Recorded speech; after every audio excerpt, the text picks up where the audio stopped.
Hey everybody, for today's video I'll be going over section 5.2, the definite integral. Now there aren't any good questions on this section, so I'll be using the course revision sheet questions in order to elaborate on certain topics. Let's start straight away on the summation formulas. These are the 4 formulas you will have to memorize. They will probably be coming maybe as written, maybe as simply multiple, depending on how sadistic the school is feeling currently. They did come in a previous periodic, I believe, so just memorize them. I cannot explain them to you since we did not learn any proofs regarding it. We'll go to basic question 1 from the course revision, and I'll elaborate on how to apply these formulas in an actual question. So they're saying here you have a summation with n being 25, and the equation is m cubed plus 2m plus 1. Firstly, you have to split them. It's not necessary, but I find it's easier. So you have summation m cubed plus summation 2m plus summation 1. 2 is a constant, therefore you can't take it out of the equation. So you'll be left with summation m, and then you can simply apply the formulas.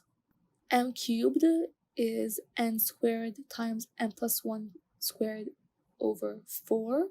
Summation of m is n times n plus 1 over 2. And the summation of 1, which is a simple constant, is 1 times n, therefore just n. So you have this equation right here. Now do not forget that you took 2 out of the equation while you're distributing. So when you use the formulas, multiply it to the equation as well. Next, you will just have to switch out n with 25, as that is the n given in the question. So, like so. And then if you calculate it, you'll get 106,300. That will be it for the summation formulas. Moving on to estimating the area using subintervals. There are 4 steps when calculating the area. So first you'll have to divide the interval into subintervals. How many will depend on the question. For example, in this one they asked for 4 equal subintervals. They may ask for 6, 2, 5, depending, doesn't matter. Then you have to pick a side, left, right, or midpoint. Again, they will specify in the question, like so. They'll say right, left, or midpoint. Those are the only types they will ask you for. Third, you'll have to find the area of each point, and finally add them all up and multiply it by the interval length of each subinterval. I will explain it using question 2 from the course revision. Now we have the formula x squared plus 2, and they're saying it is from x equals 0 to 1. So the initial interval is 0 to 1.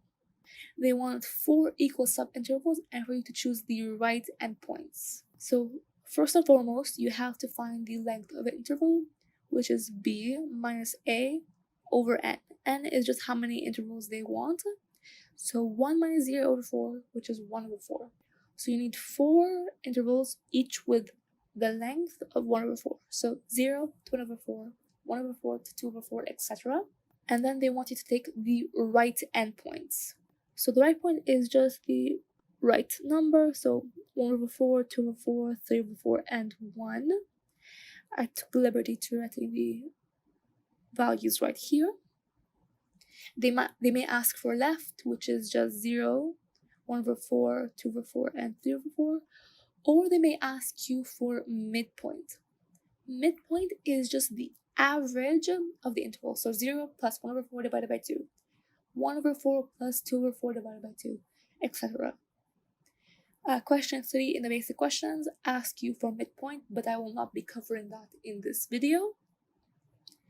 Now you have picked the points using the right endpoints. Next, you have to find the area. The area is simply you substituting the value x into the equation given. So 1/4 squared plus 2 times 1/4, you'll get 9/16. And you do that for all the other values of x. So you'll be left with these 4 values. Add them all up like so, then multiply it by the length of the interval, which in this case was 1/4. If you calculate it, you'll get 55/32, which is approximately 1.712. If you'd like, you can actually just integrate the equation x squared plus 2x using the interval 1 to 0, especially if this comes as a multiple choice question, because it will save you a lot more time. Or if it comes written and you want to check whether you calculated everything correctly, you will not have the exact same answer, however they should be approximately similar. If they ask you in the written part to use the subintervals, use it, otherwise you will lose marks. Now, moving on to Raymond's sum, otherwise known as the definition of a definite integral. The question may ask you for Raymond's sum or the definition. It will depend, but they mean the exact same thing essentially. This right here is your general formula for it. And you have right here ck and delta xk, which you will probably remember the formulas as b minus a over n, and for ck is a plus delta xk times k.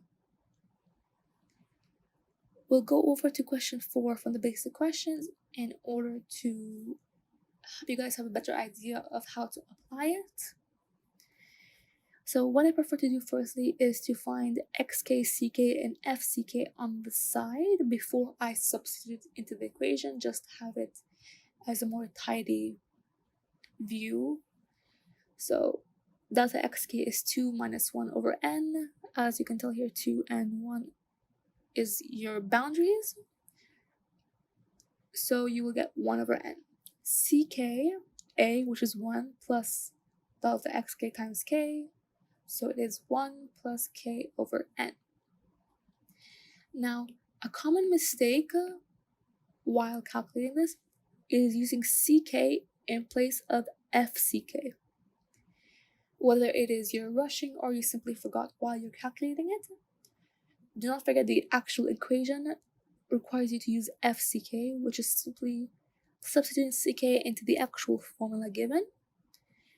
So you substitute 1 plus k over n into 3x plus 2, which if you simplify, you'll get 5 plus 3k over n. So since you have your variables found, you substitute it into the equation, so you'll get this equation right here. Now, 1 over n, I prefer to take it out of the equation in order to calculate it for later, since essentially it is a constant. Since n is not an unknown, it is an unknown number, but it is not a variable, it's an unknown constant. You could keep it in the equation and distribute. I personally just find it easier to take it out of the equation. And then I split the summation into summation 5 plus summation 3k over n, and I find the summation of each. So since 5 is constant, it is simply 5n. Now 3k over n may seem a little daunting since you have 2 unknowns. However, as I mentioned earlier, n is a constant, so you can take 3n out and simply solve for k. So since k is to the power of 1, if you recall the equations from earlier in this video, it is n times n plus 1 over 2. Do not forget the 3n that we took out earlier, and the 1n we took previously as well. If you distribute each, you will be left with limit n going towards plus infinity, 5 plus 3n plus 3 over 2n. I'm sure you guys know that the limit of a constant is simply the constant itself, so it is 5 plus. Now, the limit of this right here, I'm not sure if you guys recall this from chapter 1. This was at the very beginning of the year we took this, and at the end of last year as well. If you have the two largest constants from the numerator and the denominator, if they have the same numerators, you simply take their coefficients, which is 3/2, in a limiting equation going towards infinity. If, for example, the denominator is greater, you take 0, and if the numerator is greater, you take infinity. I believe that whoever is covering chapter 1 may go over this. If not, you can always check the book, it should be there. So then it will be 5 plus 3/2, right here as you can see. And if you simplify, you'll get 6.5. Again, you could simply integrate the actual equation if this comes as a multiple choice question, because you will get a very similar answer. But in written, you will have to use this equation. However, you could use the integration as a way to check your answer and see how correct you are, and whether you'll have to redo the entire question. Now, moving on to integration rules. Most of you are already familiar with 1 to 4. If they have the same boundary, a to a, the answer is 0. If you have a constant, you can take it out like so. If you flip the boundaries, the integration will become negative. If you have two equations, you can split it into two different integrations, whether it's plus or minus. Now, 5 and 6 are two you are not very familiar with. 5 is if you have the min and the max value, and they'll ask you questions regarding it. Let's take m to be your min value and capital M to be your max on the interval a to b. So m times the difference will be less than or equal to the integration on these interval, which again is less than capital M of the difference of the interval. There aren't any grid questions or any basic questions on the course revision regarding this rule. There is one question in the book which I may cover in a later video. However, I will confirm with Miss Fatima or Mr. Jarouche if it will come or not. Now, for the sixth one, you'll have an equation fx. We'll say it is greater than or equal to 0 on an interval a to b. The rule is that the integration of this interval will also be greater than 0 times the difference of the interval. Since it's 0, it will be 0 regardless of the difference. However, what if it was, for example, 2? It will be 2 times the difference. It will make a change in your answer. So do not simply assume it will be correct like so. Let's move on to an application, just so you guys have a better idea of this question. So they're asking us to show that the integration from 0 to 1 of radical 1 minus x squared is less than or equal to 1. Let's look at the inside equation. Radical x minus x squared, radical 1 minus x squared, which is defined only in the closed interval -1 to 1, because as you already know, we cannot have a negative number under the radical. So the only values x can be is from the interval -1 to 1. Otherwise, you will have a negative number. Now, if you simply think of it logically, you can guess that the largest value that radical can be is 1, and that is only if x is equal to 0. Otherwise, you'll always have a value between 0 to 1. Because the integration, you'll never have a negative number, and the largest value would be 1.